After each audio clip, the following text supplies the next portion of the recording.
بالله من الشيطان الرجيم بسم الله الرحمن الرحيم فلما بلغ معه السعي قال يا بني إني أرى في المنام أني أذبحك فانظر ماذا ترى قال يا أبت افعل ما تؤمر ستجدني إن شاء الله من الصابرين قال أصحاب النبي صلى الله عليه وسلم ما هذه الأضاحي قال سنة أبيكم إبراهيم عليه الصلاة والسلام قالوا فما لنا يا رسول الله قال بكل شعرة حسنة أو كما قال النبي عليه الصلاة والسلام আলহামদুলিল্লাহ আল্লাহ পাক রব্বুল আলামিনের শাহী দরবারে লক্ষ কোটি শুকর যে মহান আল্লাহ পাক রব্বুল আলামিন ঈদুল আজহার নামাজ আদায়ের জন্য আমাদেরকে আসা বসা দিনের কথাবার্তা বলা শোনা তৌফিক এবং সুযোগ আল্লাহ সুবহানাহু ওয়া তাআলা আমাদের সকলকে দান করলেন।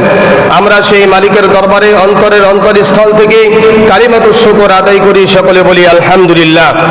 সম্মানিত এলাকাবাসী, আর মাত্র 22 মিনিট সময় বাকি আছে। আপনারা যারা এখনো পবিত্রতা অর্জন করেন নাই, অতি তাড়াতাড়ি পবিত্রতা অর্জন করে ঈদুল আজহার নামাজ আদায়ের জন্য আরাকুল শাহী জামে মসজিদে চলে আসেন। আল্লাহ পাক রব্বুল আলামিন ফালাম্মা বালাগা মা'হু সা'য়া ক্বালা ইয়া বুনাইয়া, হযরত ইব্রাহিম আলাইহিস সালাতু ওয়াস সালামের সন্তান ইসমাঈল আলাইহিস সালাতু ওয়াস সালাম যখন পিতার সঙ্গে চলাফেরার বয়সে উপনীত হলো, যখন তার বয়স 8 বছর বা তার কম এবং বেশি যখন হলো, ফালাম্মা বালাগা মা'হু সা'য়া, যখন তিনি তার পিতার সঙ্গে চলাফেরা করতে পারেন এই বয়সে উপনীত হলো, তখন আল্লাহ পাক রব্বুল আলামিন 8 জিলহজ হযরত ইব্রাহিম আলাইহিস সালাতু ওয়াস সালামকে স্বপ্নে দেখাইলেন, ইব্রাহিম তুমি তোমার প্রিয় বস্তুটাকে আমি আল্লাহর জন্য উৎসর্গ করো, কুরবানি করো। তো ইব্রাহিম আলাইহিস সালাতু ওয়াস সালাম মনে করলেন যে হয়তো আল্লাহ পাক রব্বুল আলামিন আমার ধন সম্পদ, আমার টাকা পয়সা এর কুরবানি চাইতেছেন, এজন্য তিনি সকালবেলা ঘুম থেকে উঠে 100 উট কুরবানি করে দিলেন। দ্বিতীয় রাত্রে আবার একই স্বপ্ন দেখলেন, তৃতীয় রাতে আবার একই স্বপ্ন দেখলেন, ইব্রাহিম তোমার প্রিয় বস্তুকে, তোমার কাছে সব থেকে প্রিয় যে জিনিস, ওই জিনিসকে তুমি আমি আল্লাহর জন্য উৎসর্গ করো, কুরবানি করো। আসলে মূলত হযরত ইব্রাহিম আলাইহিস সালাতু ওয়াস সালামের ওই সুন্নাহ, ওই আদর্শ পালন করার জন্যই আল্লাহ পাক রব্বুল আলামিন আমাদেরকে বিধান দিয়েছেন জিলহজ মাসের 10 তারিখে পশু কুরবানি করা, জবাই করা, অর্থাৎ নিজের নফসকে আল্লাহর জন্য উৎসর্গ করা, নিজের নফসকে, নিজের মাল সম্পদের মহব্বতকে আল্লাহর জন্য উৎসর্গ করা, আল্লাহর জন্য কুরবানি করা, এটাই হলো মূলত উদ্দেশ্য ছিল আল্লাহ পাক রব্বুল আলামিন। এজন্য হযরত ইব্রাহিম আলাইহিস সালাতু ওয়াস সালামের মাধ্যমেই এই রীতিনীতি আল্লাহ পাক রব্বুল আলামিন চালু করে দিয়েছেন। কিয়ামতের আগ পর্যন্ত যত মানুষ দুনিয়ার বুকে আসবেন, সমস্ত মানুষের এই একই নিয়ম যে তারা আল্লাহর জন্য 10 জিলহজ মাসের 10 তারিখে আল্লাহর জন্য কুরবানি করবে, উৎসর্গ করবে প্রাণীগুলোকে। হযরত ইব্রাহিম আলাইহিস সালাতু ওয়াস সালাম সকালবেলা ঘুম থেকে জাগ্রত হয়ে মনে মনে চিন্তা করলেন, 2টা রাতে 200 উট কুরবানি করলাম, তারপর আল্লাহ পাক রব্বুল আলামিন আমার আবার স্বপ্ন দেখাইলেন প্রিয় বস্তুটাকে কুরবানি করার জন্য। ফালাম্মা বালাগা মা'হু সা'য়া, যখন তিনি তার পিতার সঙ্গে গেলেন, হযরত ইব্রাহিম আলাইহিস সালাতু ওয়াস সালাম মনে মনে চিন্তা করলেন আমার প্রিয় বস্তু হলো পৃথিবীর বুকে একমাত্র হযরত ইসমাঈল আলাইহিস সালাতু ওয়াস সালাম, কারণ তিনি হলেন সর্বপ্রথম সন্তান হযরত ইব্রাহিম আলাইহিস সালাতু ওয়াস সালামের। ইব্রাহিম আলাইহিস সালাতু ওয়াস সালামের আরো সন্তান ছিলেন, তার ভিতরে সর্বপ্রথম সন্তান হলো হযরত ইসমাঈল আলাইহিস সালাতু ওয়াস সালাম, যাকে আল্লাহ পাক রব্বুল আলামিনের কাছ থেকে 80 বছর দোয়া করে কন্দন করে করে আল্লাহ পাক রব্বুল আলামিন বলেন ফাবাশশারনাহু বিগুলামিন হালিম। ও ইব্রাহিম, আমি আল্লাহ তাআলা তোমাকে একটা সুসংবাদ দান করতেছি, একটা নেককার সন্তান আমি আল্লাহ তাআলা তোমাকে দান করব। ইব্রাহিম আলাইহিস সালাতু ওয়াস সালাম আল্লাহর কাছে প্রশ্ন করলেন রব্বুল আলামিন এটা কিভাবে সম্ভব? আল্লাহ পাক রব্বুল আলামিন বলেন যেটা অসম্ভব ওই কাজটা করা হলো আমি আল্লাহ পাক রব্বুল আলামিনের কাজ। ইব্রাহিম আলাইহিস সালামকে 80-90 বছর বয়সে আল্লাহ তাআলা একটা সন্তান দান করলেন, যার নাম রেখেছিলেন হযরত ইসমাঈল আলাইহিস সালাম। ওই ইসমাঈল আলাইহিস সালাম যখন তিনি তার পিতার সঙ্গে চলাফেরা করার, হাঁটা চলা করার বয়সে উপনীত হলো, আল্লাহ তাআলা হযরত ইব্রাহিম আলাইহিস সালামকে 3 রাত স্বপ্নের মাধ্যমে দেখাইলেন। তখন ইব্রাহিম আলাইহিস সালাম স্থির করে ফেললেন, পৃথিবীর বুকে আমার থেকে শ্রেষ্ঠ আর কোনো সম্পদ নাই, এই ইসমাঈল আলাইহিস সালাম হলো আমার কাছে সবথেকে শ্রেষ্ঠ সম্পদ। হযরত ইব্রাহিম আলাইহিস সালাম রওনা দিলেন, হাজেরার কাছে যে বললেন, হাজেরা রে, আমার সন্তানকে নিয়ে আমি দাওয়াত খেতে যাব, একটু সাজিয়ে গুছিয়ে তাকে একটু আতর গোলাপ লাগিয়ে দাও, একটু নতুন কাপড় পরিধান করায় দাও, তাকে একটু গোসল করায় দাও। গোসল করানো হয়ে গেল। হযরত ইব্রাহিম আলাইহিস সালাম হযরত ইসমাঈল আলাইহিস সালামকে নিয়ে রওনা দিলেন মিনার ময়দানে। মিনার ময়দানে গেলেন, তখন আল্লাহ পাক রব্বুল আলামিনের এই যে হযরত ইসমাঈল আলাইহিস সালাম এবং ইব্রাহিম আলাইহিস সালাম, ইব্রাহিম ইসমাঈলের সঙ্গে কি ব্যবহার করেছিলেন আর ইসমাঈল আলাইহিস সালাম তার পিতার সঙ্গে কি আচরণ করেছিলেন, এই কথাগুলিকে আল্লাহ পাক রব্বুল আলামিন কোরআনের ভিতরে সুন্দর করে তুলে ধরলেন। ফালাম্মা বালাগা মাআহুস সা'য়া ক্বালা ইয়া বুনাইয়া ইন্নী আরা ফিল মানাম আন্নী আযবাহুকা ফানজুর মাযা তারা। হযরত ইব্রাহিম আলাইহিস সালাম যখন তার সন্তানকে নিয়ে মিনার ময়দানে পৌঁছাই গেলেন, ক্বালা ইয়া বুনাইয়া ইন্নী আরা ফিল মানাম, হে আমার সন্তান, আমি স্বপ্ন দেখেছি, আল্লাহ পাক রব্বুল আলামিন আমাকে স্বপ্ন দেখিয়েছেন, আমি তোমাকে জবাই করতেছি, কুরবানি করতেছি আল্লাহর জন্য। ফালাম্মা বালাগা মাআহুস সা'য়া ক্বালা ইয়া বুনাইয়া ইন্নী আরা ফিল মানাম আন্নী আযবাহুকা ফানজুর মাযা তারা। অতএব আমি যে স্বপ্ন দেখেছি, এই স্বপ্নের সম্পর্কে তোমার মতামতটা আমি একটু জানতে চাই। ইব্রাহিম আলাইহিস সালাম মনে মনে চিন্তা করে ফেলেছেন, সন্তান যদি রাজি না হয়, তারপর আমি আমার সন্তানকে আল্লাহর জন্য কুরবানি করব। তারপরে ইব্রাহিম আলাইহিস সালাম মনে মনে চিন্তা করলেন, সন্তানের তো একটু অনুমতি নেওয়ার প্রয়োজন, সন্তানের অনুমতি নেওয়া প্রয়োজন। এই জন্য বললেন, ইন্নী আরা ফিল মানাম আন্নী আযবাহুক, আমি স্বপ্নে দেখলাম তোমাকে আমি জবাই করতেছি, আল্লাহর জন্য উৎসর্গ করতেছি। আন্নী আযবাহুকা ফানজুর মাযা তারা, এখন তোমার এই স্বপ্ন সম্পর্কে, অর্থাৎ আমি যে স্বপ্ন দেখেছি, আমি তোমাকে আল্লাহর জন্য কুরবানি করতেছি, যে স্বপ্নটা দেখলাম, এই স্বপ্ন সম্পর্কে তোমার মতামতটা কি, তুমি এই স্বপ্ন সম্পর্কে কি বলো? তো হযরত ইসমাঈল আলাইহিস সালাম বললেন, ক্বালাত ইয়া আবাতি ফাল, হে আমার পিতা, আপনাকে যেই কাজটা করার জন্য আদেশ করা হয়েছে, আপনি ওই কাজটা করে ফেলেন। আমি আপনাকে ওই কাজটা করার জন্য বাধা প্রদান করব না, আমি এই ময়দান থেকে পালিয়েও যাব না, আমি এখান থেকেও পালিয়ে যাব না, আমি আপনাকে কোনো বাধা প্রদান করব না, আমার ভিতরে কোনো ভয় নাই। ক্বালা ইয়া আবাতি ফাল মা তুমার, যা কিছু আপনাকে আদেশ করা হয়েছে আপনি ওই কাজটা করে ফেলেন। সাতাজিদুনি ইনশাআল্লাহু মিনাস সাবিরিন। আল্লাহ পাক রব্বুল আলামিন ইসমাঈল আলাইহিস সালাম পিতাকে যে কথাটা বলেছিলেন, ওই কথাগুলোকে আল্লাহ তাআলা আমাদের জন্য নসিহত স্বরূপ আল্লাহ তাআলা আমাদের জন্য রেখে দিয়েছেন কোরআনের ভিতরে, যাতে করে উম্মতে মুহাম্মাদীকে আল্লাহ পাক রব্বুল আলামিন কুরবানি করার কথা বলেছেন, ওই কুরবানি করতে গিয়ে যেন ওই বান্দা তার মনের ভিতরে কোনো সন্দেহ সৃষ্টি না হয়, আরে এত টাকার কুরবানি আমি আল্লাহর জন্য দিয়ে দেব, এত টাকা খরচ করে কুরবানি দিয়ে দিব, এইটা যেন মনের ভিতরে চিন্তা ভাবনা না আসে। কারণ হযরত ইব্রাহিম আলাইহিস সালাম ইসমাঈলকে যখন এই কথা বললেন, সাতাজিদুনি ইনশাআল্লাহু মিনাস সাবিরিন, আপনি আমাকে জবাই করেন, আপনি আমাকে কুরবানি করেন, আপনি আল্লাহর জন্য আমাকে উৎসর্গ করেন, আমি আপনার জন্য আল্লাহর জন্য ধৈর্য ধারণ করব, সবর করব, আপনি আমাকে ধৈর্যশীল বান্দাদের অন্তর্ভুক্ত আপনি আমাকে পাইবেন। ইব্রাহিম আলাইহিস সালাম ইসমাঈল আলাইহিস সালামকে যখন কাট করে সইয়া ছুরি চালাইলেন, বিসমিল্লাহি আল্লাহু আকবার।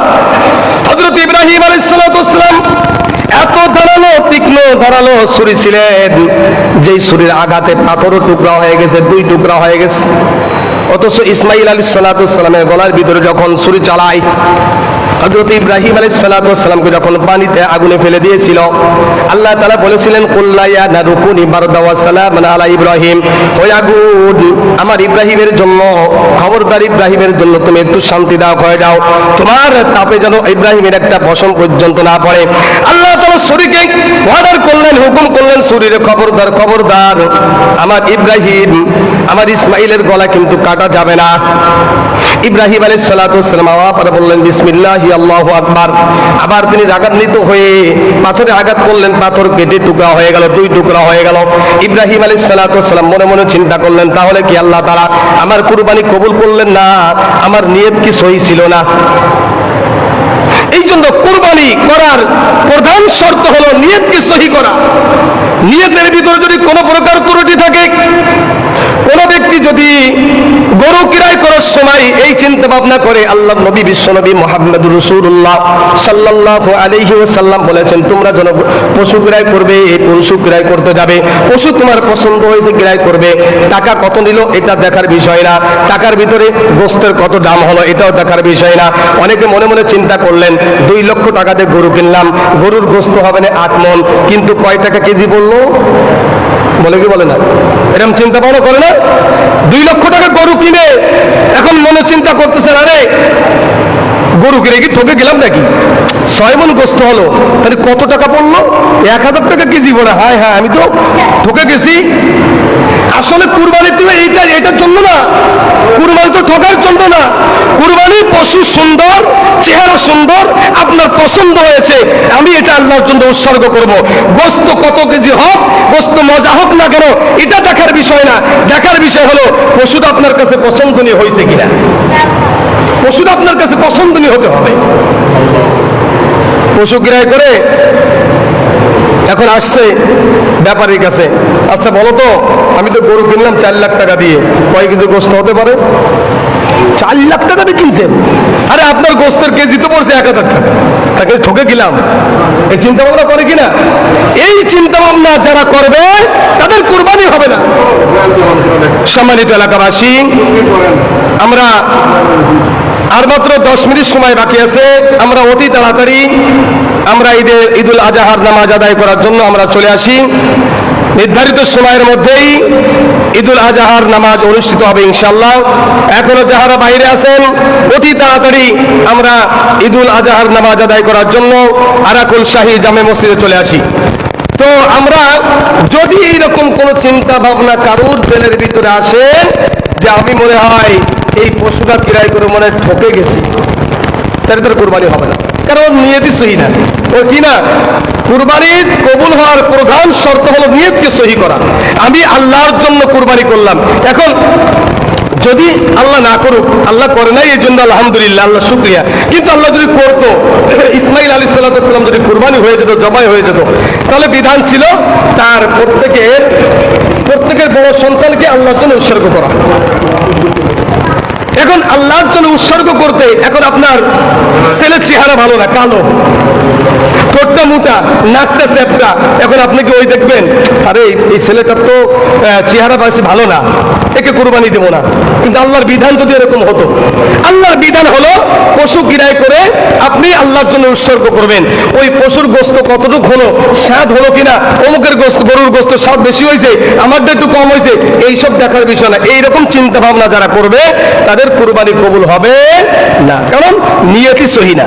এই জন্য সম্মানিত হাজিরিন, যারা আমরা কুরবানি করব, আমরা এই দিকে খেয়াল করব যাতে কেউ আপনাকে ধোঁকা না দেয়। এই কত টাকাতে গরু কিনছি, আরে ভাই গরু কিনছি আল্লাহর জন্য তো গরু কিনছি, দামও বলার দরকার নেই, কারণ ওই ব্যক্তি আপনাকে ধোঁকা দিব, শয়তান ওর পরে সর হয়েছে, আপনাকে সর হতে পারে নাই। এই জন্য ওই লোকটার মাধ্যমে আপনাকে ধোঁকা দিব, ওই লোকটাকে বলবেন যে আমি এত টাকাতে গরু কিনছি। কিরে ভাই, এত টাকাতে গরু কিনলে কিন্তু ঠকে গেছো তুমি, তখন আপনার ভিতরে সন্দেহ সৃষ্টি করে দিবে, ওই শয়তান আপনাকে সন্দেহ সৃষ্টি করে দিয়ে নিয়তের ভিতর গড়বড় করে দিবে, যাতে করে ইসমাইল আলাইহিস সালাম এবং ইব্রাহিম আলাইহিস সালাম যেই নিয়তে কুরবানি করেছে, আপনার ওই নিয়ত ছিল, কিন্তু শয়তান আপনার মাঝখানে এসে আপনাকে ধোঁকা দিয়ে নিয়তের ভিতরে গড়বড় করে দিল, নিয়তের ভিতরে ডিস্টার্ব করে দিল, নিয়তের ভিতরে সহি নিয়ত ছিল, নিয়তের ভিতরে সন্দেহ সৃষ্টি করে দিল, আপনার কুরবানি নষ্ট হয়ে গেল। এই জন্য সম্মানিত হাজিরিন, এই চিন্তা ভাবনা যাতে আমাদের না আসে, আমরা এই দিকে খেয়াল করব। সম্মানিত হাজিরিন, পশু কুরবানি যেই প্রাণীগুলো, এটা প্রাণী হালাল।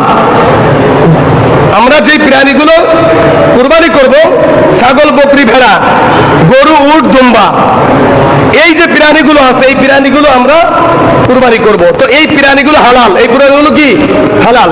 তো হালাল প্রাণীর কিছু অঙ্গ আছে হারাম, খাওয়া হারাম। হালাল প্রাণীর কিছু অঙ্গ আছে যে অঙ্গগুলি খাওয়া কি হারাম, মুসলমানের জন্য হারাম। এগুলো খাইলে তার ঈমান থাকবে না, এইগুলো খাইলে সে জান্নাতেও যাইতে পারবে না। এই জন্য রাসূল সাল্লাল্লাহু আলাইহি ওয়াসাল্লাম সতর্ক করেছেন। হাদিস শরীফের, বাইহাকি শরীফের হাদিস, হুজুর সাল্লাল্লাহু আলাইহি ওয়াসাল্লাম তিনি বর্ণনা করেছেন, হযরত মুজাহিদ রাহমাতুল্লাহ হাদিসটা বর্ণনা করেছেন, 7 প্রকার হালাল প্রাণীর সমস্ত অঙ্গ প্রত্যঙ্গ সব কিছু খাওয়া হালাল, তবে 7টা অঙ্গ খাওয়া হুজুর সাল্লাল্লাহু আলাইহি ওয়াসাল্লাম নিষেধ করেছেন। তার ভিতরে একটা জিনিস হলো প্রবাহিত রক্ত। যে রক্তগুলো জবাই করার পরে বের হয়, এই রক্তগুলো খাওয়া যাবে। গোস্তের ভিতরে রক্ত থাকে না, গোস্ত ধোয়ার পরে রক্ত থাকে না ভিতরে, ওই যেটুক থাকে ওটুক থাক, ওটুক সমস্যা নেই। কিন্তু যেই আমরা জবাই করার পরে যেই গোস্তটা, যেই রক্তগুলো প্রবাহিত হচ্ছে, এই রক্তগুলো পান করে, এই রক্তগুলো খাওয়া, এটা হারাম। 2 নম্বর, পুরুষ এবং মহিলা, 2 প্রকার প্রাণী আমরা কুরবানি করি, পুরুষ এবং মহিলা। এই পুরুষ লিঙ্গ এবং মহিলা লিঙ্গ যাকে বলা হয়, অর্থাৎ লজ্জা স্থান, এটা খাওয়া হারাম। এটা খাওয়া কি হারাম। এবং প্রসাবের থলি, প্রত্যেক প্রাণীর, আমারও আপনারও কি আছে, প্রসাবের থলি আছে। একটা হলো প্রসাবের নালী, আর একটা হলো প্রসাবের থলি। যেখানে প্রসাব, ওখানে কি করে জমা হয়, আর এক জায়গা দিয়ে বের হয়। বের হওয়ার জায়গাটাও খাওয়া হারাম, যেই জায়গা কি হয় জমা হয়, ওই জায়গাটা খাওয়াও হারাম। প্রসাবের থলি এবং পায়খানা, অর্থাৎ যেই ময়লাগুলো যাকে বলা হয়, আমরা এই পশুর যেই পশুগুলো আমরা জবাই করতেছি, এর যে বুড়ির ভিতরে যেই ময়লাগুলো থাকে, এই ময়লাগুলো খাওয়াও হারাম। কথা বুঝতেছেন আমার? অন্ডকোষ, পুরুষ যেই ইগুলো আছে, প্রাণীগুলো আছে, এই প্রাণীর কিছু অন্ডকোষ আছে। যেরকম আমরা ষাঁড় জবাই করলে যে অন্ডকোষ, এটা খাওয়া হারাম। যদি কোনো ব্যক্তি খায়, ওর ঈমান থাকবে না, ও অমুসলমান হয়ে যাবে।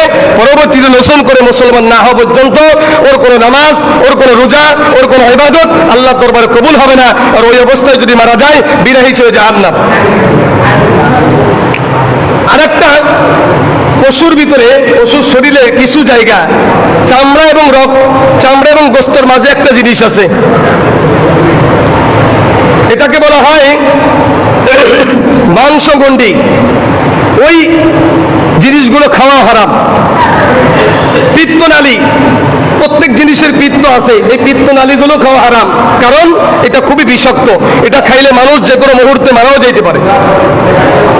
এই প্রাণীর, হালাল প্রাণীর এই অঙ্গ প্রত্যঙ্গ গুলো খাওয়া সম্পূর্ণ হারাম।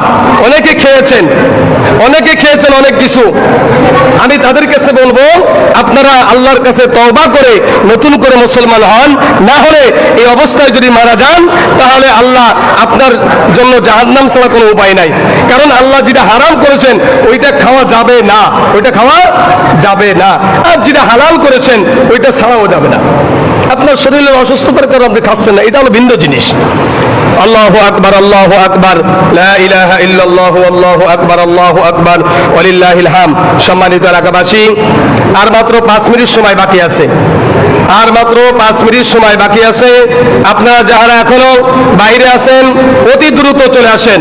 5 মিনিট পরেই ঈদুল আজহার নামাজ অনুষ্ঠিত হবে ইনশাআল্লাহ। তো সম্মানিত হাজিরিন, আমরা খেয়াল করব, যারা আমরা কুরবানি করব, আমি গতকালকে বলেছি, যারা নিজেদের প্রাণী নিজেরা কুরবানি করতে পারেন, তারা নিজেরাই কুরবানি করবেন, করতে পারলে ভালো। কুরবানির যে দোয়াটা আমরা, ইন্নী ওয়াজ্জাহতু ওয়াজহিয়া লিল্লাযী ফাতারাস সামাওয়াতি ওয়াল আরদা আলা মিল্লাতি ইব্রাহিমা হানিফা ওয়া মা আনা মিনাল মুশরিকিন ইন্নাস সালাতি ওয়া নুসুকি ওয়া মাহইয়ায়া ওয়া মামাতি লিল্লাহি রাব্বিল আলামিন লা শারীকা লাহু ওয়া বিযালিকা উমিরতু আনা আউওয়ালু মিনাল মুসলিমিন আল্লাহুম্মা মিনকা ওয়া লাকা বিসমিল্লাহি আল্লাহু আকবার, আল্লাহু আকবার, লা ইলাহা ইল্লাল্লাহু, আল্লাহু আকবার, আল্লাহু আকবার, ওয়ালিল্লাহিল হামদ। আল্লাহুম্মা মিনকা ওয়া লাকা, এবার যেই লোকটার নামে কুরবানি হচ্ছে ওর নামটা উল্লেখ করলে এটা হয়ে যাবে। আর যদি নিজে কুরবানি করে, তাহলে তার নাম উল্লেখ করার কোনো প্রয়োজন নাই।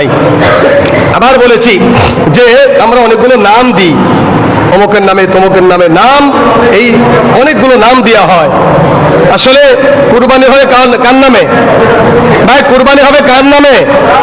জোরে বলেন, কার নামে হবে? আল্লাহ নামে কুরবানি করবো তো ইনশাল্লাহ। হুজুর নামটা বললেন না, জবাই করে দিলেন। নাম দিছিলাম 23টা, নাম পড়তে পারলেন, এখন নাম না বলে আপনি আগে জবাই দিয়ে দিয়েছেন। অনেক সময় বলে অনেকে নাম দিছে অনেকগুলা, কুরবানি হলো পিতার নামে, সব গোষ্ঠী ধরে নাম দিয়ে দিয়েছে। দিয়া এবারে হুজুর পড়েন, এগুলো নাম পড়েন, নাম পড়তে পড়তে আরো 3 মিনিট চলে যায়। ভাই একমাত্র আল্লাহর নামে কুরবানি হবে। আল্লাহর নামে কুরবানি করব আমার পক্ষ থেকে, আমার পক্ষ থেকে কুরবানি করব, আল্লাহর নামে কুরবানি করব।